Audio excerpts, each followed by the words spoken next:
பரலோக பிதாவே, இந்த வேலைக்காம நன்றியோடு துதிக்கிறோம், ஸ்தோத்திரிக்கிற ராஜா. சர்வ வல்லவரே ஸ்தோத்திரம், மாறாதவரே ஸ்தோத்திரம், மகிமையானவரே ஸ்தோத்திரம். கர்த்தாவே, நீங்க பேசுங்கப்பா, நாங்க கேட்கிறோம்.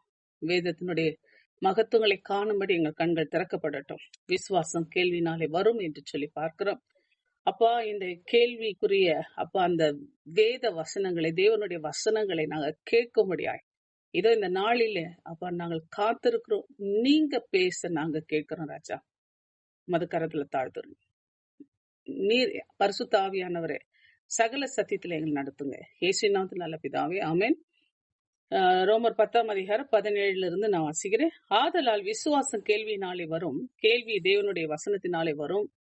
இப்படி இருக்க அவர்கள் கேள்விப்படவில்லையா என்று கேட்கிறேன். கேள்விப்பட்டார்கள். அவைகளின் சத்தம் பூமி எங்கும், அவைகளின் வசனங்கள் பூச்சக்கரத்து கடைசி வரைக்கும் செல்லுகிறதே. அருமையானவர்களே, விசுவாசம் கேள்வினாலே வரும். கேள்வி குறிச்சு நம்ம கடந்த வாரத்தில் பார்த்தோம். Hearing, listening. அதே நேரத்துல அந்த வார்த்தைகளை நம்ம கேட்கறதுக்கான அந்த காரியங்களை, ஒரு 4 காரியங்களை நம்ம குறிச்சு பார்த்தோம். அந்த கேள்வி என்பது அந்த கீழ்ப்படிதலுக்குரிய காரியம் என்று நம்ம பார்த்தோம். இப்போ இந்த நாளில கூட பார்க்கும் பொழுது ஆண்டவருடைய வார்த்தை, தேவனுடைய வார்த்தை எப்படிப்பட்டது என்று சொல்லும் பொழுது எரேமியா தீர்க்கதரிசி சொல்ற, கோதுமைக்கு முன் பதர் எம்மாத்திரம், என் வார்த்தை உள்ளவன் என் வார்த்தை உண்மையாய் சொல்வானாக. அப்போ தேவனுடைய வசனத்தை உண்மையாய் சொல்லும் பொழுது கோதுமைக்கு முன் பதர் எம்மாத்திரம் என்று கர்த்தர் சொல்றார். என் வார்த்தை அக்கினி போல இருக்கும், கண்மலை நுறுக்கு சம்மட்டி போல் இருக்கும் என்று ஆண்டவர் சொல்றார். அப்போ தேவனுடைய வார்த்தை இருபுறம் கருக்குள்ளது. எபிரேயர் 4:12 சொல்லுவாங்க, இருபுறம் கருக்குள்ளது என்று நான் பார்க்கிறோம். அப்போ இந்த வார்த்தைகளை ஆண்டவர் நமக்கு சொல்லுகிற ஒரு காரியம், நீங்கள் கேட்கிறதை கவனியுங்கள். எந்த அளவினால் அளக்கிறீர்களோ அதே அளவினால் உங்களுக்கு அளக்கப்படும். கேட்கிற உங்களுக்கு அதிகம் கொடுக்கப்படும். கேட்கிற உங்களுக்கு அதிகம் கொடுக்கப்படும். இந்த வசனத்தை நல்ல மனசுல எழுதி கொள்ள வேண்டும். யாரெல்லாம் தேவனுடைய வசனத்தை அதிகமாய் கேட்கிறார்களோ, அதிகமாய் தியானிக்கிறார்களோ, அதிகமாய் அதற்கு கீழ்ப்படுகிறார்களோ அவர்களுக்கு அதிகம் கொடுக்கப்படும். அப்போ தேவனுடைய காரியமானது எப்படி இருக்கிறது? எந்த அளவினால் அளக்கிறீர்கள் அதே அளவினால். அப்போ நீங்க கேட்கிறதை நன்றாக கவனிக்க வேண்டும்.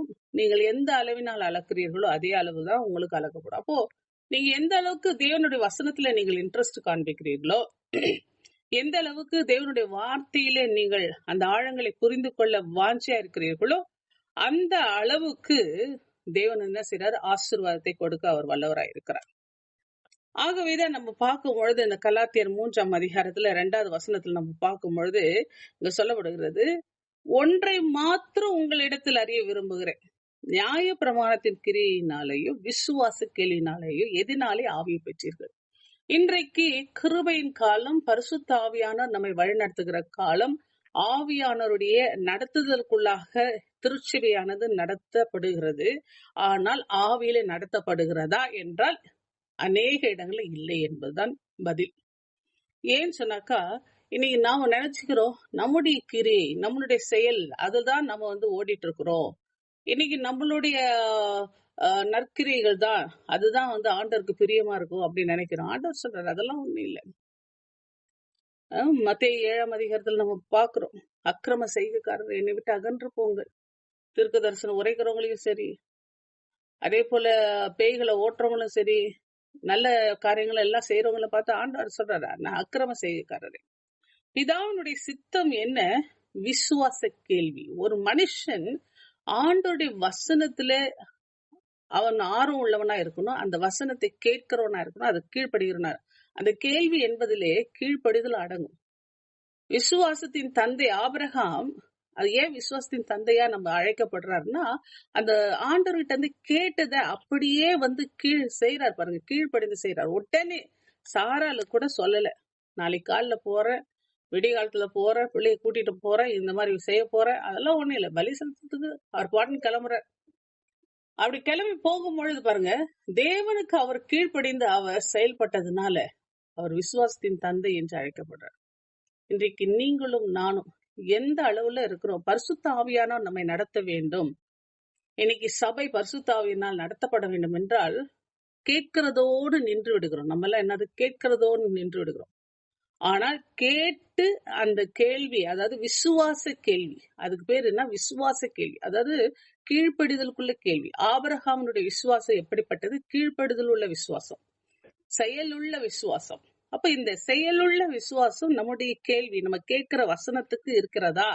நான் கேட்கிற அந்த வசனத்தின்படி நான் நடக்கிறேனா? அப்படி நடக்கும் பொழுதுதான் அந்த ஆவியானவரை நாம் பெறுகிறோம். எதனாலே நீங்கள் ஆவியை பெறுகிறீர்கள்? கலாத்தியருக்கு சொல்ற, நீங்கள் எதனாலே ஆவியை பெறுகிறீர்கள்?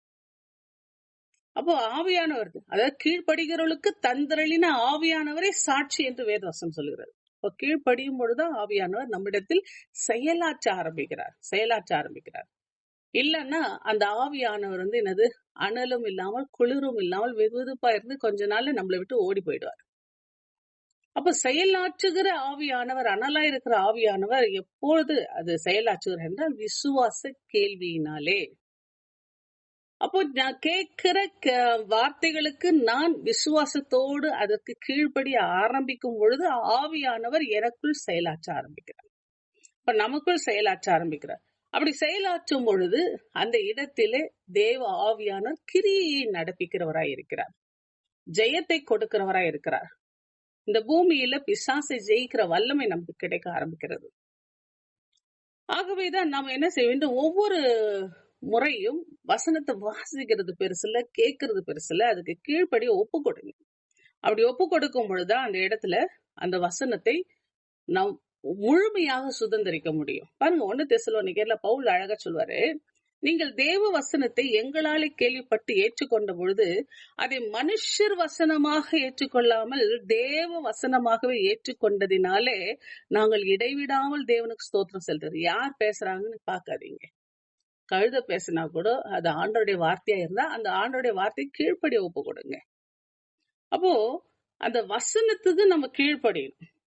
அது மெய்யாகவே தேவ வசனம் விசுவாசிக்கிற உங்களுக்குள்ளே அது பலன் செய்கிறது. யாரெல்லாம் அதை தேவ வசனமாய் ஏற்றுக்கொள்கிறார்களோ அவர்களுக்கு அது பலன் செய்யும். அப்படி என்றால் அந்த இடத்துல அந்த வசனத்துக்கு ஏற்ற காரியங்கள் அது உங்களிடத்தில் நிறைவேற ஆரம்பிக்கும். ஆண்டவர் உதாரணமா சொல்றாரு வச்சுங்களேன், உன் விசுவாசம் உன்னை சுகப்படுத்தும் என்று ஒரு வசனம் இருக்கு. இப்ப இது வசனத்தை ஏதோ ஒரு வசனம் சொல்றாங்கன்னு சொல்லிட்டு நீங்க நினைச்சீங்கன்னா அது வசனமாகவே இருக்கும். ஆனால் அது தேவ வசனமாகவே, அது ஆண்டவர் வாயிலிருந்து எனக்கு சொல்றாரு அப்படின்னு நீங்க நினைச்சு அந்த வசனத்தை நீங்கள் அறிக்கை செய்ய ஆரம்பிச்ச, ஆண்டவரே நீங்க இப்படி சொல்லிட்டீங்க, உன்னுடைய விசுவாசம், நான் உண்மை விசுவாசிக்கிறேன், எனக்கு சுகம் கிடைக்கும், நீங்க நம்புனீங்கன்னா அது தேவ வசனமாகவே உங்களுக்கு கிரியை செய்ய ஆரம்பிக்கும். அது பலன் செய்யும் என்றால் அந்த இடத்துல அந்த வசனமானது நிச்சயமாகவே கிரியை செய்யும். அதாவது வேதத்துல ஒரு வசனம் சொல்றது, யோவான்ல அழகா சொல்லப்படுகிறது, நீங்கள் என்னிலும் 15ஆம் அதிகாரத்துல 7வது வசனம், நீங்கள் என்னிலும் என் வார்த்தை உங்களிலும் இருந்தால் நீங்கள் கேட்டுக்கொள்வது ஏதோ அது உங்களுக்கு செய்யப்படும். கை இல்லாதவனுக்கு கை முளைக்கும், கால் இல்லாதவனுக்கு கால் முளைக்கும், எது இல்லையோ அதெல்லாம் கிடைக்கும். அப்படின்னா என்ன அர்த்தம்? அந்த அளவுக்கு நமக்கு நம்பிக்கை வேணும். அது தேவ வசனமா ஏற்றுக்கொள்ளுகிற அந்த பக்குவம் நமக்கு வரணும். அப்படி வந்தாக்கா அது பலன் செய்யும். அப்ப செயல்படும். அந்த இடத்துல அது பலனாய் மாறும், அது நமக்கு செயலாய் மாறும், கிரியையாய் மாறும். இல்லையா? அது எழுத்தாக தான் இருக்கும், பைபிள்ல இருக்கிற ஒரு எழுத்தாக தான் இருக்கும். நல்லா ஞாபகம் வச்சுங்க, ஆண்டவருடைய வசனம் உங்களுக்கு கிரியை செய்ய வேண்டும் என்றால் அதை தேவ வசனமாய் ஏற்றுக்கொள்ள வேண்டும். அந்த வசனத்துக்கு நீங்கள் கீழ்ப்படிய ஒப்பு கொடுக்க வேண்டும். அந்த வசனம் அப்பொழுதுதான் உங்களுக்குள் பலன் செய்யும். அடுத்தது பாத்தீங்கன்னா 2 தெசலோனிக்கேயர்ல பார்க்கும்போது 2வது அதிகாரத்துல, கர்த்தருக்கு பிரியமான சகோதரரே, நீங்கள் ஆவியினாலே பரிசுத்தமாக்கப்படுகிறதினாலும் சத்தியத்தை விசுவாசிக்கிறதினாலும் ரட்சிப்படையும்படிக்கு ஆதி முதல் தேவன் உங்களை தெரிந்து கொண்டபடினாலே நாங்கள் உங்களை குறித்து எப்பொழுது தேவனை ஸ்தோத்திரிக்க கடனாளிகளா இருக்கிறோம். அப்போ பாருங்க, அதனால்தான் இயேசு கிறிஸ்துடைய மகிமை அடையும் பொருட்டு, நீங்கள் இயேசு கிறிஸ்துடைய மகிமை அடையும் பொருட்டு எங்கள் சுவிசேஷத்தினாலே அந்த ரட்சிப்புக்கு அவர் உங்களை அழைத்திருக்கிறார். இப்போ தேவன் நம்மை எதற்கு அழைத்திருக்கிறார் பாருங்க, பரிசுத்த ஆவியினாலே சுத்தமாக்கப்படுது. அப்போ பரிசுத்த ஆவி எதனால பெறப்படுகிறோம்? வசனத்தை கேட்பதனால், விசுவாச கேள்வியினாலே ஆவியானவரை பெறுகிறோம். 1. 2வது, சத்தியத்தை விசுவாசிக்கிறதுனாலே அப்போ ஆண்டவர் சொல்லுகிற உண்மைகளை அப்படியே விசுவாசிக்கிறதுனாலே அந்த வசனம் எனக்கு பேலன்ஸ் செய்கிறது.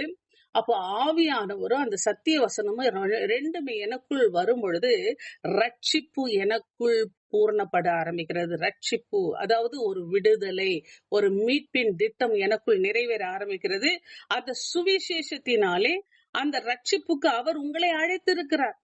அப்போ இயேசு கிறிஸ்துனுடைய மகிமையை அடையும் பொருட்டு ஒரு நாள் இயேசு கிறிஸ்து வரும் பொழுது நான் இயேசு கிறிஸ்துவை சந்திப்பதற்கு, நான் தகுதி உடையவர்களாய் மாற்றுவதற்கு இந்த 2 விஷயங்களை நமக்கு வேத வசனத்தின் மூலமாய் கிடைக்கிறது. ஒன்று, பரிசுத்த ஆவியானவர், ஆவியினுடைய நடத்துதல். 2வது, ஆண்டவருடைய தேவ வசனம் எனக்குள் பேலன்ஸ் செய்கிற காரியம். இந்த 2 விஷயங்களும் என்னை ரட்சிப்பு, அதாவது ரட்சிப்பின் மேல் ரட்சிப்பு, பூரண ரட்சிப்புக்குள்ளாய், முடிவு வரைந்து நிலைத்திருக்கிற ரட்சிப்புக்குள்ளாய் என்னை நடத்த ஆரம்பிக்கிறது. ஆகவேதான் ஆண்டு தெளிவா நமக்கு சொல்லுகிற காரியம், அந்த வசனமானது ஜீவன் உள்ளது, கருக்குள்ளது. அப்போ எந்த பட்டயத்திலும் கருக்கானதாயும் ஆத்துமாவையும் ஆவியையும் கணுக்களையும் ஊனை பிரிக்கத்தக்கதாக உருவ குத்துற. அப்ப ஆத்துமாவையும் ஆவியையும். அப்போ ஒரு ரட்சிப்புக்குரிய வார்த்தையானது எப்படிப்பட்டது? ஊடுருவி செல்கிறது. எதை ஊடுருவுகிறது? என் ஆத்துமாவுக்குள்ள போகுது, என் ஆத்துமாவை சுத்திகரிக்கிறது, என் ஆவியை சுத்திகிறது, என் ஆவியோடு பரிசுத்தாவியை இணைக்கிறது. அப்போ என் ஆவியும் தூய ஆவியும் ஒன்றாக இணையும் பொழுது ஆனந்தம் பரலோக ராஜ்யம் எனக்குள்ள வர ஆரம்பிக்கிறது. அப்போ என் ஆத்துமாவிலே தேவனுடைய வசனம் குத்தப்படும் பொழுது, என் ஆத்துமா சுத்திகரிப்புக்குள்ள வரும் பொழுது, என் ஆத்மாவானது கடைசியில தேவனுக்குள்ள மறுரூபமாக ஆரம்பிக்கிறது. கர்த்தராகிய இயேசு கிறிஸ்துவை சந்திக்கும் பொழுது அது மறுரூபத்துக்குள்ளா இருக்கு. அதனால பாருங்க, அவருடைய பார்வைக்கு மறைவான சிருஷ்டி ஒன்றுமில்லை, சகலமும் அவருடைய கண்களுக்கு முன்பாய் நிர்வாணமாக வெளியரங்கமாக இருக்கிறது. அவருக்கே நாம் கணக்கு ஒப்புவிக்க வேண்டும். அப்போ கர்த்தருடைய வார்த்தை ஒவ்வொன்று நமக்குள்ள வர வர வர வர நம்ம கேட்க கேட்க கேட்க அந்த வசனங்கள் எனக்குள்ளே பேலன்ஸ் செய்ய ஆரம்பிக்க வேண்டும். எனக்குள் ஆவியானவருடைய அசைவாடுதலை கொடுக்க வேண்டும். ஆவியானவர் எனக்குள்ளே அசைவாட ஆரம்பிக்க வேண்டும். ஏன்னா அதுக்கு நான் கீழ்ப்படியும் போது, ஒவ்வொரு விறகா வைக்கும் பொழுது அது அடுப்பு அனல் மூடுற மாதிரி ஆவியிலே அனல் எனக்குள்ள வர ஆரம்பிக்குது. அடுப்பு பத்த வைக்கிறோம், ஒரு விறகு வைக்கிறோம். ஒரு விறகுன்னா ஒரு கீழ்ப்படிதல், இன்னொரு வசனத்துக்கு நான் கீழ்ப்படுறேன். அப்போ ஒரு விறகு வைக்கும் பொழுது எனக்குள்ள பரிசுத்தாவியானவர் வராரு. முதல்ல நானு இயேசு கிறிஸ்துனுடைய வசனத்தை கேட்கும் பொழுதே பரிசுத்தாவியானவர் எனக்குள்ள வராரு. அது ஒரு விறகுதான், அது ஒரே ஒரு விறகுதான். எபேசியர் 1:13 ஃபர்ஸ்ட் விறகு. நான் ஆண்டோடைய வசனத்தை கேட்கிறேன், அதை நம்புறேன், அந்த நம்புகிற அந்த ஒரு கீழ்ப்படிதல் முதல் விறகு. அப்படி விறகு வைக்கும் பொழுது இன்னது உங்களுக்குள்ள பரிசுத்தாவியானவர் வராரு. அப்புறமா என்ன செய்வீங்க? அடுத்து சில காரியங்கள் சொல்றாரு. இயேசு கிறிஸ்து தான் உனக்காக மரித்தாரு, உனக்காக தான் ஜீவனை கொடுத்தாரு, அவர் மீண்டு வரப்போறார். நீங்க இயேசு கிறிஸ்து எனக்காக மீண்டு வரப்போறார், அதை நம்புறீங்க, இன்னொரு விறகு வைக்கிறீங்க. அப்ப இயேசு கிறிஸ்து வரப்போகிறார். அவர் வரும்பொழுது அவர் சொல்றாரு, பரிசுத்தம் உள்ளவன் இன்னும் பரிசுத்தமாகணும்னு சொல்றாரு. இந்த வசனத்தை கேக்குறீங்க, உடனே என்ன, அவர் வரும்பொழுது நான் பரிசுத்தமா இருக்கணும், நான் பரிசுத்தம் அடையணும், அதுக்கு முயற்சி எடுக்கிறீங்க, அது இன்னொரு விறகு. இப்படி வசனத்துக்கு, ஒவ்வொரு வசனத்துக்கும் நீங்க கீழ்ப்படிந்து இன்னொரு விறகு வைக்க வைக்க ஆவியில அனலாய் கொண்டே இருக்கிறீர்கள். அப்ப இந்த இடத்துல சொல்லும் பொழுது, ஆவியானவரை நீங்கள் பெற்றுக்கொள்வதற்கு தேவ வசனம் உங்களுக்கு பிரயோஜனமா இருக்கிறது. அதனால்தான் யாக்கோபு 1ஆம் அதிகாரத்தில் பார்க்கும்பொழுது, அவர் சித்தம் கொண்டு தம்முடைய சிருஷ்டிகளில் நாம் முதற் பலன்கள் ஆவதற்கு நம்மை சத்திய வசனத்தினாலே ஜெனிப்பித்தார். ஆவியினாலே, அவர் வார்த்தையினாலே, ஜலத்தினாலும் ஆவியினாலும் ஒருவன் பிறவாவிடில் பரலோக ராஜ்யத்துல பிரவேசிக்க முடியாது. அப்போ ஜலத்தினாலே, ஜலம் என்பது ஆண்டோடைய வசனத்திலே நான் பெலன் கொள்ளுகிற ஒரு காரியம். ஆவியினாலே பிறக்கிறது என்றால் வசனத்துக்கு நான் கீழ்ப்படியே ஆவியானவர் எனக்குள் பெலன் செய்ய ஆரம்பிக்கிறார். 2 நல்லா புரிஞ்சுக்கணும். வசனம், ஆவியானவர், இது 2ம் எனக்குள்ளே கிரியை செய்ய ஆரம்பிக்க வேண்டும். அப்பொழுது நான் சத்திய வசனத்திலே பிறக்கிறேன். ஆண்டவர் சொல்றாரு, நிக்கோதேமு கிட்ட சொல்றாரு, மறுபடியும் பிறக்காம பரலோக ராஜ்யம் போக முடியாது. ஐயோ, நான் மறுபடியும் தாய் வயிற்றுல போய் பிறக்கணுமா? இல்ல, தாய் வயிற்றுல வேண்டாம். ஜலத்தினாலும் ஆவியினாலும் ஒருவன் பிறவாவிடில் பரலோக ராஜ்யத்துக்கு போக முடியாது. அப்போ ஜலம் என்பது என்ன? ஆண்டவருடைய வசனம். ஆவியானவர் பரிசுத்த ஆவியில பிறக்கிறாங்க. இது 2மே எங்க கிடைக்குது? நீங்கள் விசுவாச கேள்வியினாலே கிடைக்கிறது. அப்ப கேள்விப்படும் பொழுது, ஆண்டவருடைய வார்த்தையை கேட்கும் பொழுது, ஆண்டவர் நமக்கு எப்படிப்பட்ட காரியங்கள், அதனால தான் ஆண்டவர் சொல்றாரு, யாவரும் கேட்கிறதற்கு தீவிரமாயிருங்கள். கேட்கிறதுக்கு தீவிரமாயிருங்கள். ஆண்டவருடைய வசனத்தை கேட்பதற்கு தீவிரமாயிருங்கள். பேசுகிறதுக்கு பொறுமையாயிருங்கள். கோபிக்கிறதுக்கு தாமதமாயிருங்கள். ஒரு நல்ல ஆலோசனை சொல்றாரு பாருங்க. கேட்கிறதற்கு தீவிரமாய், ஏன்னா கேட்பதனால்தான் நமக்கு விசுவாசம் வருகிறது. கேட்பதனால்தான் ஆவியானவர் வருகிறார். கேட்பதனால்தான் வசனம் எனக்குள் பலன் செய்கிறது. அப்படி கேட்பதற்கு தீவிரப்பட வேண்டும். ஆண்டவருடைய வசனத்தை நம்ம கேட்பதற்கு தீவிரப்பட வேண்டும். பேசுகிறதற்கு பொறுமையா இருக்க வேண்டும். ஏன்னா பேசுகிறதுக்காக, இந்த பேசுகிறது பொறுமைன்றது வார்த்தையை வச்சே ஒரு பிரசங்கமே பண்ணலாம். அவ்வளவு ஒரு காரியங்கள் இருக்கிறது. அப்போ வேணா நாளைக்கு நோவா பழையில பேசுறேன் இந்த காரியத்தை குறிச்சு. பேசுகிறதுக்கு பொறுமையா இருக்குது. அது வேணா நான் யூடியூப்ல போடுறேன், நீங்க கேளுங்க. இப்ப பாத்தீங்கன்னா, பேசுகிறதுக்கு பொறுமையா இருக்க வேண்டும். கோபிக்கிறதுக்கு தாமதமா இருக்க வேண்டும். இப்படி செய்யும் பொழுது ஆண்டவர் என்ன செய்யறாரு? நம்ம தேவனுடைய நீதியை நாம் நிறைவேற்றுகிறவர்களா இருக்கிறோம். மனுஷனுடைய கோபம் தேவனுடைய நீதியை நிறைவேற்றாது. அப்ப எல்லா விதமான அழுக்கையும் கொடிய துர்குணத்தை ஒழித்து விட்டு உங்கள் உள்ளத்தில் நாட்டப்பட்டதாயும் உங்கள் ஆத்துமாக்களை ரட்சிக்க வல்லமை உள்ளதா இருக்கிற வசனத்தை சாந்தமாய் ஏற்றுக்கொள்ளுங்க. வசனத்தை சாந்தமாய் ஏற்றுக்கொள்ளுங்க. ஆண்டவருடைய வார்த்தையை நீங்கள் எடுத்துக்கொள்ளுங்கள். ஆண்டவருடைய வார்த்தையினால் தான் சகலமும் இயங்கி கொண்டிருக்கிறது, சர்வமும் உருவாக்கப்பட்டிருக்கிறது. அந்த வார்த்தையினால் தான் இந்த உலகமே இயங்கி கொண்டிருக்கிறத முதல்ல புரிஞ்சுக்குங்க. அந்த வார்த்தையை நீங்கள் கையாளும் பொழுது உங்களையும் ஆண்டவர் இயக்க ஆரம்பிக்கிறார். உங்களையும் ஜெயம் எடுக்க ஆரம்பிக்கிறார், ஜெயம் எடுக்க வைக்கிறார்.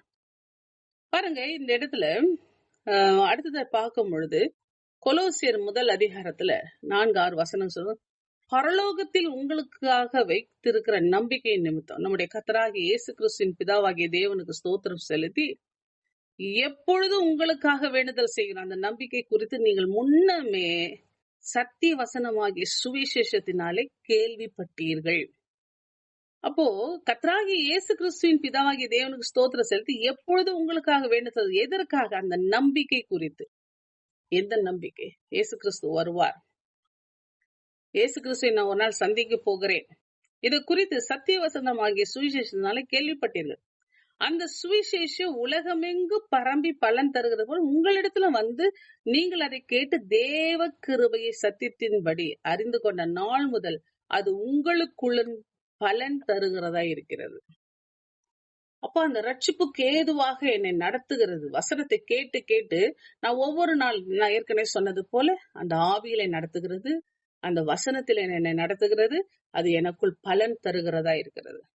ஆனால் அழிவுள்ள வித்தினால் அல்ல, என்றென்றைக்கு நிற்கிறதுமான ஜீவனுள்ள தேவ வசனமாகிய அழிவில்லாத வித்தினாலே நாம் மறுபடியும் பிறப்பிக்கப்பட்டிருக்கோம். புது சிருஷ்டியாய் நம்ம உருவாக்கப்பட்டிருக்கிறோம் என்பதுதான் உண்மையான காரியம். அடுத்து இந்த 18வது வசனம் இப்படியே சொல்லியிருக்கு. இப்படி இருக்கு, அவர்கள் கேள்விப்படவில்லையா என்று கேட்கிறேன். கேள்விப்பட்டார்கள். அவைகளின் சத்தம் பூமி எங்கும், அவைகளின் வசனங்கள் பூச்சக்கரத்து கடைசி வரைக்கும் செல்லுகிறதே. அப்போ இந்த இடத்துல நம்ம தெரிந்து கொள்ள வேண்டிய ஒரு முக்கியமான விஷயம், நற்செய்தி யூதர்கள் கேட்காத காரணத்தினால் தேவன் வந்து அவர்களுடைய பாவத்தை மன்னிக்க மாட்டாரா அப்படின்னு கேக்குறாங்க. அருமையானவர்களே, இந்த இடத்துல ஆண்டவர் மகா இரக்கமுள்ள தேவன். எல்லாருக்கும் அந்த நற்செய்தி போகிறது. நற்செய்தியை கேட்கிறவர்கள் விடுதலை அடைகிறார்கள். சத்தியத்தை அறிகிறவர்கள் அந்த சத்தியத்தினால விடுதலை அடைகிறார்கள். சத்தியம் என்பது என்ன? உண்மை. உண்மை என்பது என்ன? யாரை குறித்த உண்மை? இயேசு கிறிஸ்துவை பற்றிய உண்மை. அது என்ன உண்மை?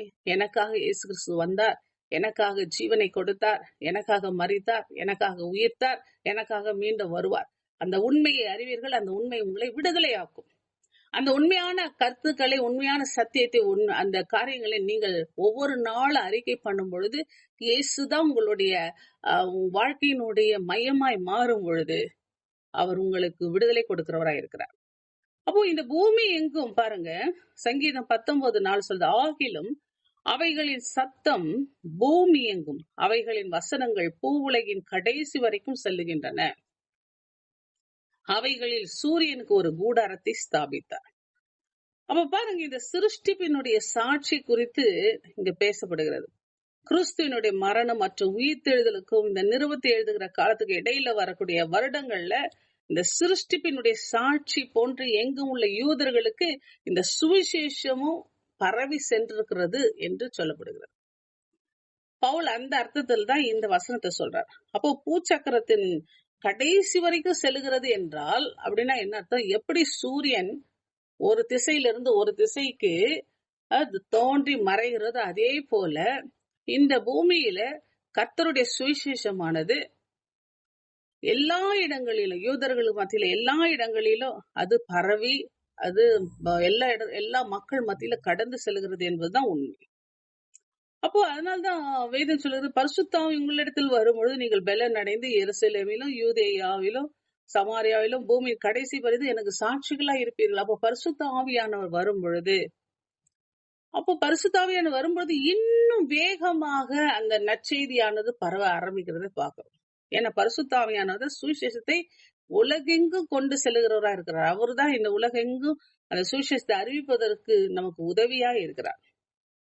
ஆனால் பாருங்க, இயேசு கிறிஸ்து சிலுவையில் இறந்த இயேசு கிறிஸ்துவை குறித்து இஸ்ரவேல் குடும்பத்தார் யாவரும் நிச்சயமாய் அறிய வேண்டும் என்று அப்போஸ்தலர் பணியில அந்த சீஷர்கள் வேதனையோடு பாரத்தோடு பிரசங்கிக்கிறத நம்ம பார்க்க முடியும்.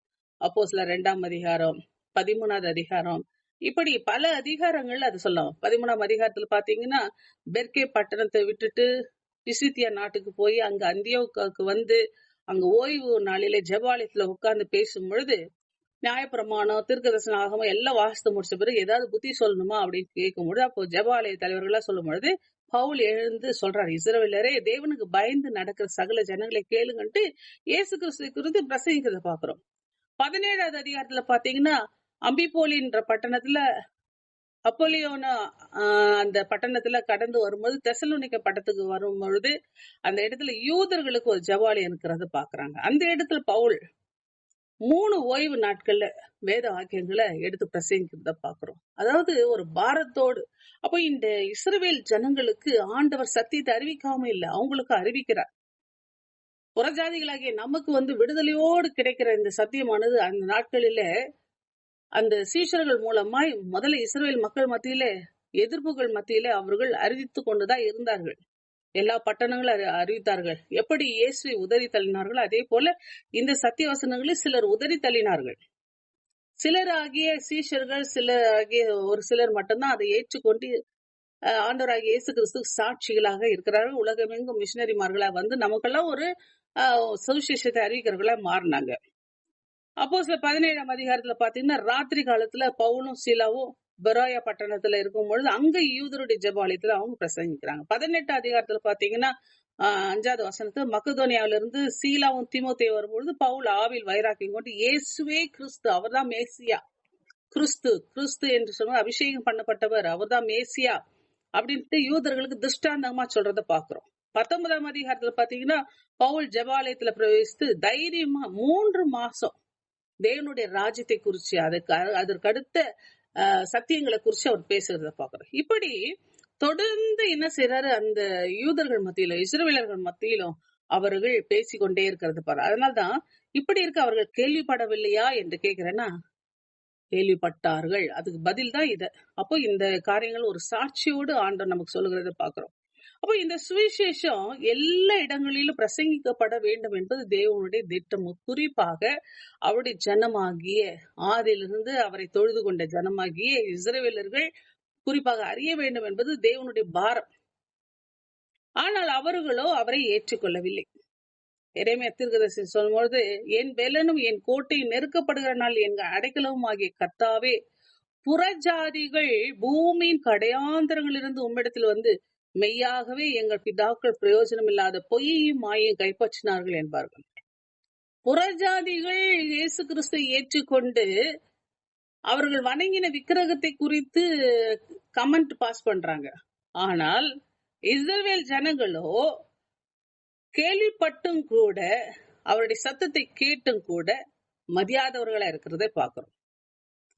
இப்ப மார்க் 16:15 சொல்லும் போது, நீங்கள் உலகெங்கும் போய் சர்வ சிருஷ்டிக சுவிசேஷத்தை பிரசங்கிங்கள். இந்த வழியில தான் புறஜாதிகளாகிய நம்மிடத்துல சுவிசேஷம் கடந்து வருகிறத நம்ம பாக்குறோம். அப்ப இந்த உலகெங்கும் சுவிசேஷம் கொலோசியர் 1:6 சொல்லும் பொழுது அந்த சத்திய வசனமாய் சுவிசேஷத்தினால இந்த உலகெங்கும் பரவி அது பலன் தருகிறதா இருக்கிறது. அதே போல 1:23 சொல்லும் பொழுது அந்த சுவிசேஷம் வானத்தின் கீழ் இருக்கிற சகல சிருஷ்டிகளுக்கு பிரசங்கப்பட்டு வருகிறது என்று சொல்லப்படுகிறது.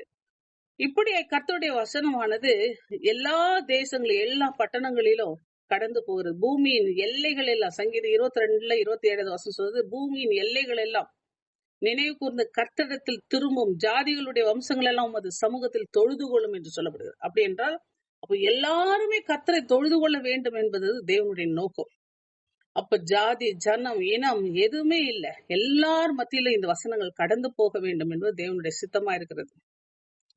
அவர் இஸ்ரவேல் குடும்பத்துக்காக தமது கிருபையை உண்மையை நினைவு கூர்ந்தார். பூமியின் எல்லைகள் எல்லாம் தமது தேவனுடைய ரட்சிப்பை கண்டது என்று நாம் பார்க்கிறோம். அப்போ இஸ்ரவேல் குடும்பத்துக்காக அவர் என்ன செய்யறாரு? முதல்ல அவர் கிருபை பாராட்டுகிறார். அது அடுத்தது பூமியின் எல்லைகள் எல்லாம் அவரை அறிய வேண்டும் என்று அவர் திட்டம் வைத்திருக்கிறார். ஆகவே எல்லா ஜாதிகளும் முன்பாக கர்த்தர் தம்முடைய பரிசுத்த புயத்தை வெளிப்படுத்தி பூமியின் எல்லாருக்கும் தேவனுடைய ரட்சிப்பை அவர் வெளிப்படுத்துகிறதை பார்க்கிறோம். அந்த ரட்சிப்பு சுவிசேஷத்தின் மூலமாய் வெளிப்பட்டது பார்க்கிறோம். ஆனால் புறப்பட்டு போய் எங்கு பிரசங்கம் பண்ணினார்கள், சீஷர்கள் எல்லாம் எங்கு பிரசங்கப்படுத்தினார்கள், அவர்கள் மூல கிரியைகள் நடப்பிக்கப்பட்டது, அடையாளங்கள் நடப்பிக்கப்பட்டது. எல்லா இடங்களிலும் பாருங்க, அப்போஸ்தலர் 26:20 பார்க்கும்போது தமஸ்குவிலும் எருசலேமிலும் யூதேயா தேசம் எங்கும் உள்ளவரிடத்திலும் பின்பு புறஜாதியாரிடத்துல நான் போய் அவர்கள் தேவனிடத்திற்கு மனம் திரும்பி குணப்படவும் மனம் திரும்புதலுக்கு ஏற்ற கிரியைகள் செய்ய வேண்டும் என்று அறிவித்தேன் என்று சொல்லப்படுகிறார். ஆகவே இந்த இடத்துல பார்க்கும் பொழுது ஆண்டவர் சொல்றாரு, எருசலேம் துவக்கி இல்லிருக்கும் தேசம் வரைக்கும் கிறிஸ்துவனுடைய சுவிசேஷத்தை பூரணமாய் நான் பிரசங்கித்திருக்கிறேன் என்று பவுல் சொல்ல முடிகிறது. அதே போல பாத்தீங்கன்னா உபாகமம் 32:21 சொல்லும் பொழுது, தெய்வம் அல்லாதவைகளினால் எனக்கு எரிச்சலை மூட்டி தங்கள் மாயையினால் என்னை கோபப்படுத்தினார்கள், ஆகையால் மதிக்கப்படாத ஜனங்களினால் அவர்களுக்கு எரிச்சலை உண்டாக்கி மதிக்கெட்ட ஜாதியினால் அவர்களை கோபப்படுத்துவேன் என்று சொல்கிறத பார்க்கும். இந்த இடத்துல 19 சொல்லும் பொழுது, இஸ்ரவேலர் அதை அறியவில்லையா என்று கேட்கிறேன், அறிந்தார்கள். முதலாவது மோசே எனக்கு ஜனங்கள் அல்லாதவர்களை கொண்டு நான் உங்களுக்கு எரிச்சல் உண்டாக்குவேன், புத்தியினம் உள்ள ஜனங்களாலே உங்களுக்கு கோபம் மூட்டுவேன் என்றான். இதைதான் இந்த இடத்துல ஆண்டவர் சொல்ற. யாரை கொண்டு கோபம் மூட்டுகிறார் என்றால், யார் உண்மையாய் கடவுளை நேசிக்க வேண்டுமோ அப்படிப்பட்ட இஸ்ரவேல் ஜனங்கள் கர்த்தருக்கு எரிச்சலை மூட்டினதுனால் கர்த்தர் என்ன செய்யறாராம், புறஜாதிகளை கொண்டு அவர்களுக்கு எரிச்சல் மூட்டுகிறார். அதேதான் 19 நாம் பார்க்கிறோம். ஆகவே இப்படி இருக்க விழுந்து போகும்படிக்க இடறினார்கள். அப்போ இஸ்ரவேல் மக்களை ஆண்டவர் இடர வச்சாரா? அப்படி இல்லை. ஒரு வைராக்கியம் அவர்களுக்குள்ள எழும்ப வேண்டும் என்பதற்காக, அவருடைய தவறுதலினாலே புறஜாதியாருக்கு ஒரு ரட்சிப்பு கிடைக்க வேண்டும் என்பதற்காக தேவன் எதையுமே வீணா செய்ய மாட்டார். அப்ப இஸ்ரவேல் ஜனங்களை உசுப்பி விடுறார். புறஜாதிகளுக்கு கிருபை பாராட்டி இஸ்ரவேல் ஜனங்களை உசுப்பி விடுறார்.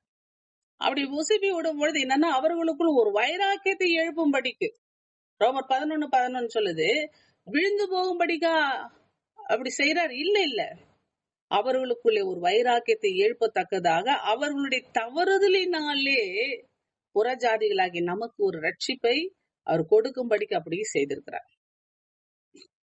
அருமையானவர்களே, முற்காலத்துல நாம புத்தியினரும் கீழ்ப்படியாதவர்களும் வழி தப்பி நடக்கிறவர்களும் பலவிதமான இச்சைகளில இன்பங்களில அடிமைப்பட்டவர்களும் துர்குணத்திலையும் பொறாமையோடு ஜீவனம் பண்ணுகிறவர்களும் ஒருவர் பகைக்கிறவர்களா இருந்தோம். ஆனா இப்போ அப்படி இல்லை. ஏன்னா தேவனுடைய இரக்கத்தை பெற்றிருக்கிறோம். அவருடைய வார்த்தை நம்மிடத்தில் வரும் பொழுது அந்த வார்த்தையினாலே, அந்த வார்த்தை கீழ்ப்படியான போது நாம் ஒரு சுத்திகரிப்பு அடைகிறோம், ஒரு ரட்சிப்பை பெறுகிறோம், ஒரு மீட்பை அடைகிறோம். ஆனால் அதற்கு முன்னாடி இருந்த ஒரு நிலைமையானது, கண்ணிருந்தும் காணாது, காதிருந்தும் கேளாது, மூக்கிருந்தும் முகராது, கையிருந்து தொடாது, வாயிருந்து பேசாது, கால் இருந்து நடவாது, தங்கள் தொண்டையால் சத்தவிடவும் மாட்டாது, அவைகளை பண்ணுகிறவர்கள் அவளை நம்புவர்கள் யார் அவைகளை போலவே இருக்கிறார்கள் என்று சங்கீதம் 115 சொல்ற மாதிரி, அவர்கள் என்னன்னா அப்படிப்பட்ட ஒரு விக்கிரகத்தின் பின்னாடி போய் அதனால எதுவுமே பயனடையாதவர்கள் இயேசு கிறிஸ்துடைய வார்த்தையை பெற்ற உடனே அவர்கள் அதனால் ரட்சிப்பை கண்டடைந்தார்கள் என்று பார்க்கிறோம். ஏசாயா 44 சொல்லும்போது அறியாமலும் உணராமலும் இருக்கிறார்கள். இன்னைக்கு ஆண்டவருடைய வார்த்தைகளை அறியாமலும் உணராமலும் இருக்கிறார்கள். காணாதபடி அவர் கண்கள், உணராதபடி அவர் இருதயம் அடைக்கப்பட்டிருக்கிறது. அப்படியானால் அப்படிப்பட்ட மக்கள் மத்தியிலே தேவனுடைய வசனம் போகும் பொழுது ஆண்டவர் சொல்ற புத்தீனமுள்ள ஜனங்கள் அவர்கள் தேவனை அறிய அறிய அறிய அவர்கள் என்ன செய்யறாங்க, தேவனுக்கு முன்பாக உண்மையை ஒத்துமா நடக்கும் பொழுது அவர்கள் மூலமாக இஸ்ரேல் மக்கள் மத்தியிலே தேவன் ஒரு கோபத்தை உருவாக்குகிறார், ஒரு எரிச்சலை உருவாக்குகிறார். அது பார்க்கும் பொழுது பாத்தீங்கன்னா எரேமியா 10ஆம் அதிகாரத்துல 14ஆம் வசனம், மனுஷர் அனைவரும் அறிவில்லாமல் மிருக குணமுள்ளவர்களா இருக்கிறார்கள். தட்டார் அனைவரும் வார்ப்பித்த சுருவங்களாலே வெட்கி போகிறார்கள். அவர்கள் வார்ப்பித்த விக்கிரகம் பொய், அவைகளில் ஆவி இல்லை. அப்ப இப்படிப்பட்ட ஒரு ஆவி இல்லாத ஒரு விக்கிரகத்தின் பின்னாடி போன அந்த புத்தியின ஜனங்களை கொண்டு இஸ்ரேல் மக்களுக்கு ஒரு புத்தி புகட்டும்படிக்கு ஆண்டவர் கிரியை செய்கிறவராயிருக்கிறார். என்னை தேடாதவர்களாலே கண்டறியப்பட்டேன், என்னை விசாரித்து கேளாதவர்களுக்கு வெளியரங்கமானேன் என்று தைரியம் கொண்டு சொல்லுகிறார். அப்போ ஏசாயா மூலமா சொல்லப்பட்ட வாக்கு இந்த புறஜாதிகளுக்கு காலமாகி இந்த நாட்களிலே அது நிறைவேறி கொண்டிருக்கிறது. என்னை தேடாதவர்கள், பேசாத ஒரு கல்லையும் மண்ணையும் குமிட்டு கொண்டிருந்த ஒரு மக்கள், புறஜாதி மக்களாகிய நம்மிடத்தில் ஆண்டவருடைய வார்த்தை வந்தவுடனே அவர்கள் என்ன செய்றார்கள், உண்மை தெய்வத்தை கண்டறிந்து அவர்களை தேட ஆரம்பிக்கும் பொழுது ஆண்டவர் சொல்ற, தேடாதவர்களாலே நான் கண்டறியப்பட்டேன், என்னை விசாரித்து கேளாதவர்களுக்கு வெளியரங்கமான நான் அவர்களுக்கு வெளியரங்கமானேன் என்று சொல்கிறார். கிறிஸ்து இயேசுனுடைய இரத்தத்தை பற்றி விசுவாசத்தினால பலிக்கும் கிருபாதரன பலியாக இயேசு கிறிஸ்து இன்றைக்கு புறஜாதிகள் மத்தியில் அவர் வெளியாயிருக்கிறார். அவர் நமக்காக அவர் நம்ம ரத்தத்தை சிந்திருக்கிறார் என்பதை அவர் உணர்த்தியிருக்கிறார். இஸ்ரவேல் ஜனங்களுக்கு மட்டுமல்ல, உலகத்தின் பாவத்தை சுமந்து தீர்த்த தேவ ஆட்டுக்குட்டி. யோவான் ஸ்நானன் சாட்சி சொல்றார். எப்படி சாட்சி சொல்றாருன்னா, இதோ வருகிறவர் யார், உலகத்தின் பாவத்தை சுமந்து தீர்த்த தேவ ஆட்டுக்குட்டி. இப்போ உலகம் முழுவதும், உலகம் சொன்னாலே அதுல எல்லாருமே அடக்கும். இஸ்ரேலுக்கு மட்டும் உலகம் இல்ல, புறஜாதிகளாகிய எல்லா ஜாதி ஜனம் எல்லாருமே, அவன் இந்துவா இருக்கட்டும், முஸ்லீமா இருக்கட்டும், கிறிஸ்தவனா இருக்கட்டும், சீக்கியனா இருக்கட்டும், புத்திஸ்டா இருக்கட்டும், எதுவா இருக்கட்டும், எந்த கோத்திரம், எந்த மதம், எந்த ஜாதி எதுவா இருந்தாலும் சரி, எல்லாருமே, பிராமணனா இருக்கட்டும், அதே போல சூத்திரனா இருக்கட்டும், யாரா இருந்தாலும் சரி, எல்லாருக்குமே இயேசு கிறிஸ்து ரட்சகராக வெளிப்பட்டிருக்கிறார். அவருடைய ரத்தம் எல்லாருக்காகவும் சிந்தப்பட்டிருக்கிறது. ஆனால் எந்த புராணங்கள் கூட சொல்லும் பொழுது அஜமுகன் நமகா, அஜமுகன் சொல்லும் பொழுது ஆட்டுக்குட்டியானவரே உம்மை அர்ச்சிக்கிறோம், உம்மை ஸ்தோத்தரிக்கிறோம். அப்போ உலகத்தின் பாவத்தை சுமந்து தீர்த்த தேவ ஆட்டுக்குட்டி நம்ம ஆண்டவராகிய இயேசு கிறிஸ்து. உலகம் முழுவதனுடைய மொத்த மக்களுடைய மொத்த பாவத்தை அவர் தன்மேல் சுமந்து தீர்த்த ஒரு ஆட்டுக்குட்டி போல தன்மேல் எல்லா பாவங்களையும் சுமந்து ஒரு பலியாடாக தன்னை ஒப்பு கொடுத்தார்.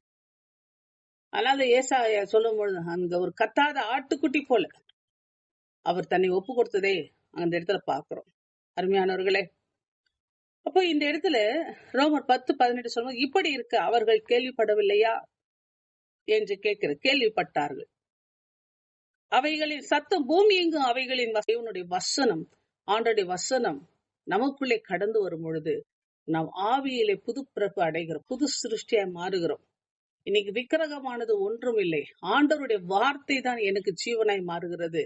எனக்கு முன்னாடி இருந்த கல்லு மண்ணு ஒண்ணும் இல்ல, அவை எல்லாம் ஒன்றும் இல்லை, அவைகளால் எனக்கு எந்த ஒரு ரட்சிப்பும் இல்லை.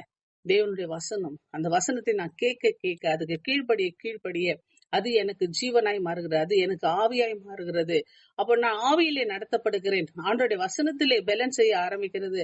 அப்போ இரண்டு எனக்குள்ளே வரும்பொழுது ரட்சிப்பு பூர்ணம் அடைகிறது, நான் ரட்சிக்கப்படுகிறேன். எனக்குள்ளே மாம்சம் ரத்தமும் ஒழிந்து ஆவியிலே மறுரூபம். அப்போ அழிவுள்ள இந்த சரீரமானது எனக்குள்ளே ஒரு புது சிருஷ்டியை மாற கர்த்தராகிய இயேசு கிறிஸ்து வரும்போது ஒரு நிமிஷத்துல, ஒரு இமை பொழுதுல நம் கர்த்தரை நம்ம சந்திப்பதற்கு ஆயத்தமாகக்கூடிய ஒரு மறுரூபத்தை நம்ம பெற்றுக்கொள்ள முடிகிறது.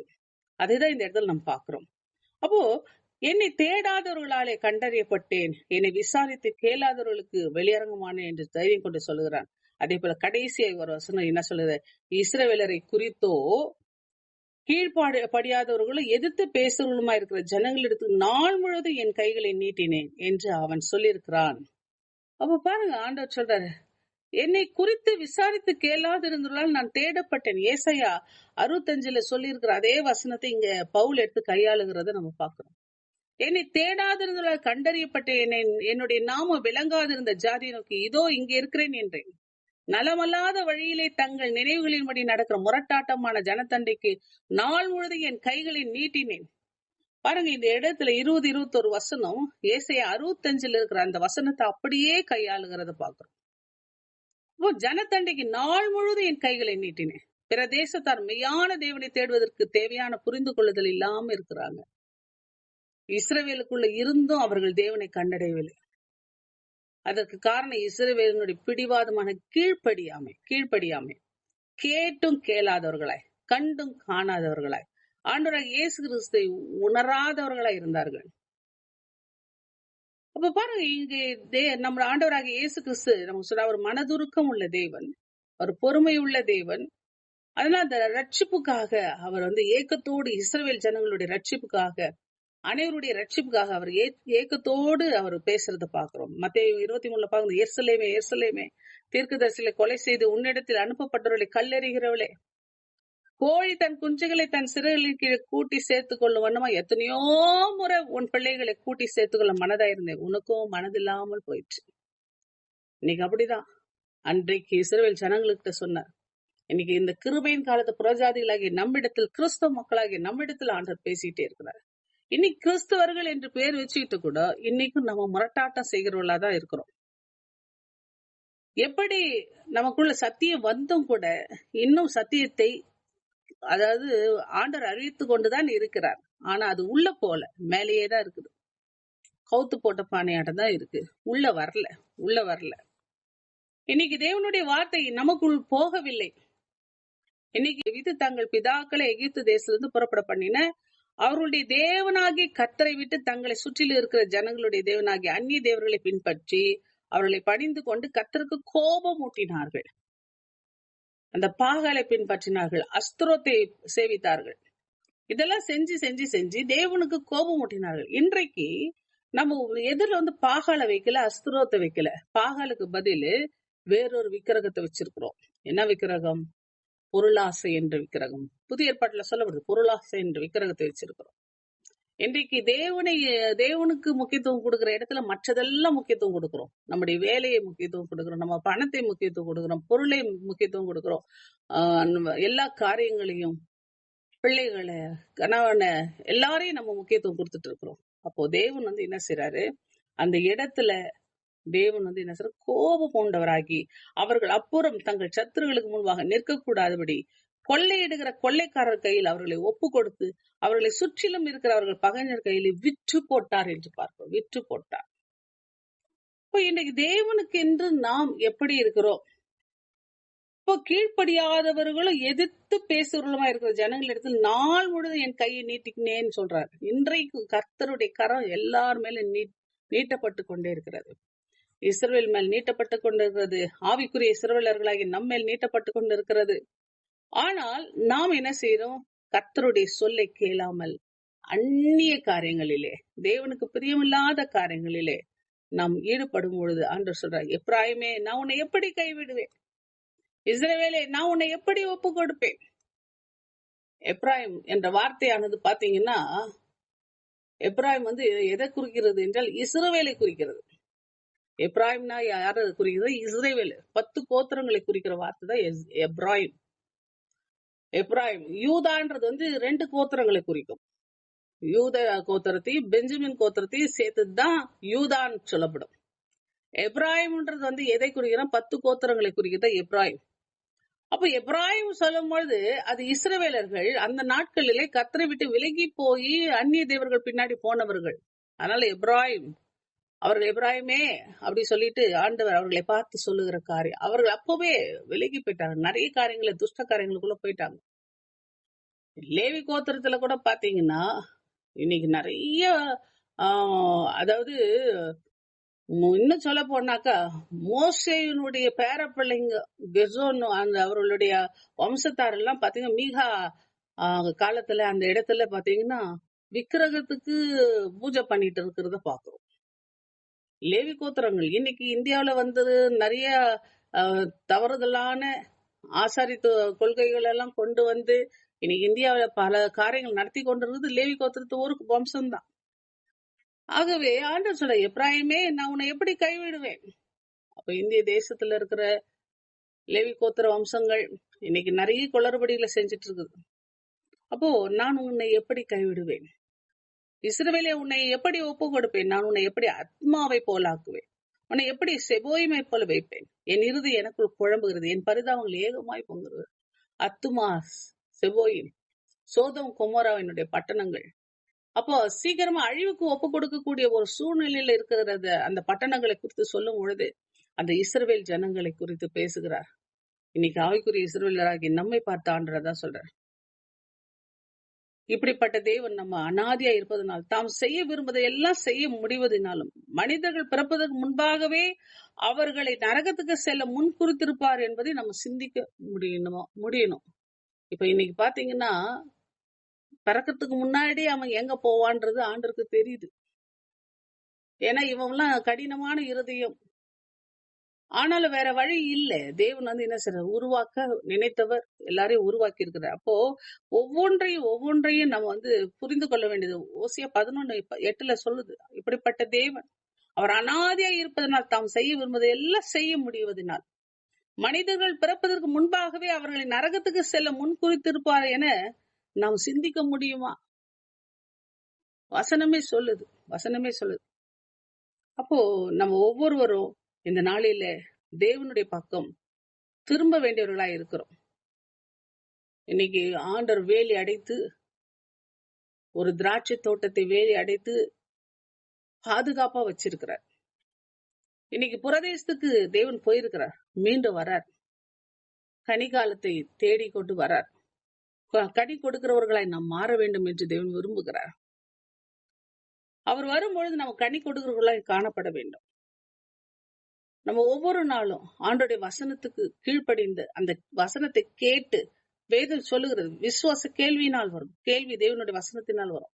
அப்ப அந்த தேவனுடைய வசனத்தை கேட்டு கேட்டு கேட்டு ஆவியிலும் அதே போல அந்த தேவனுடைய வசனத்தினாலே நம்ம பேலன்ஸ் செய்கிறவர்களாய் அந்த ரட்சிப்பில் நம்ம பெறுகிறவர்களாய் நம்ம ஒப்பு கொடுப்போம். இந்த நாளில கூட நம்ம இஸ்ரேல் ஜனங்களை போல வணங்கா கழுத்துள்ளவர்களா இல்லாதபடிக்கு, கேட்டும் கேளாதவர்களா இல்லாதபடிக்கு இன்னைக்கு நம்ம ஆவிக்குரிய இஸ்ரவேலர்கள் என்பதை உணர்ந்து நாம் தேவனுடைய சமூகத்துல வசனத்துக்கு கீழ்ப்படிய நம்ம ஒப்பு கொடுப்போம். தேவனுடைய சத்தியத்துக்கு கீழ்ப்படிய ஒப்பு கொடுப்போம். அந்த ஒரு நம்பிக்கைக்கு அழைக்கப்பட்டவர்கள். அவர் வரும்பொழுது நான் அவரை எதிர்நோக்கி காத்திருப்பேன். அந்த ரட்சிப்பு எனக்குள்ள பூர்ணப்பட வேண்டும். அந்த ரட்சிப்புக்கு ஏற்ற ஒரு வசனம் எனக்கு கிடைக்கும் போது அதை நான் அப்படியே தேவ வசனமாக ஏற்றுக்கொள்வேன் என்ற ஒரு வைராக்கியம் நமக்குள்ள வரட்டும். கர்த்தர் தாமே நம்மை ஆசீர்வதிப்பாராக. நாம் ஜெபம் செய்வோம். அன்பின் பரலோக பிதாவே, இந்த வேளைக்கு நன்றியோடு துதிக்கிறோம், ஸ்தோத்தரிக்கிறோம். கர்த்தாவே, இந்த வேத வசனங்களை நாங்கள் பற்றி கொண்டு ஒரு ஆவிக்குரிய இஸ்ரவேலர்களாய் அப்பா, எப்ராயிமே நான் உன்னை எப்படி கைவிடுவேன் என்று சொல்லி அப்பா கலங்குகிற உண்மை அப்பா நாங்கள் கலங்க விடாதபடிக்கு உமது வசனத்தை தேவ வசனமாக ஏற்றுக்கொண்டு அந்த வசனம் எங்களுக்கு பேலன்ஸ் செய்யும்படிக்கு எங்களை தாழ்த்துகிற தகப்பனே, ஆவியானவர் அப்பா எங்களுக்குள்ளே கிரியை செய்யட்டுப்பா. நாங்கள் விசுவாச கேள்வியினாலே அந்த ஒவ்வொரு கீழ்ப்படிதலினாலே எங்களுக்குள் ஆவியில அனல் கொண்டு ரட்சிப்புக்கு ஏதுவாக நாங்கள் ஒவ்வொரு நாளும் புது சிருஷ்டியாய் நாங்கள் ஒவ்வொரு நாளும் வாழ்ந்து வளர்ந்து உம்மை எதிர்கொண்டு அப்பா எங்களுடைய மாம்சம் ரத்தமும் அழிந்து போனாலும் ஆவிக்குரிய அந்த மறுரூபத்துல உம்மை எதிர்கொள்ள எங்களுக்கு உதவி செய்யுங்கப்பா. சீக்கிரத்துல நீங்க வரப்போறீங்க. உம்மை எதிர்கொள்ளுகிற பொழுது கர்த்தாவே நாங்கள் ஒரு மறுரூபம் அடைந்தவர்களாய் காணப்பட உதவி செய்யுங்க. எங்களை நீங்க ஒவ்வொரு நாளும் தகுதிப்படுத்தி கொண்டே இருக்கிறீங்க. இந்த உலகம் எங்களுக்கு சதம் அல்ல. இந்த உலகத்திலிருந்து நாங்கள் எதிர்கொண்டு உம்மை பற்றி கொள்ள எங்களுக்கு கிருபை தாங்க. இந்த உலகத்திலிருந்து நாங்கள் ஆயத்தப்பட்டு உம்மை எதிர்நோக்கி காத்திருக்க உதவி செய்யுங்க. கிருபை பாராட்டுங்கப்பா, தயவு பாராட்டுங்க. இயேசுவின் நாமத்தில் நல்ல பிதாவே,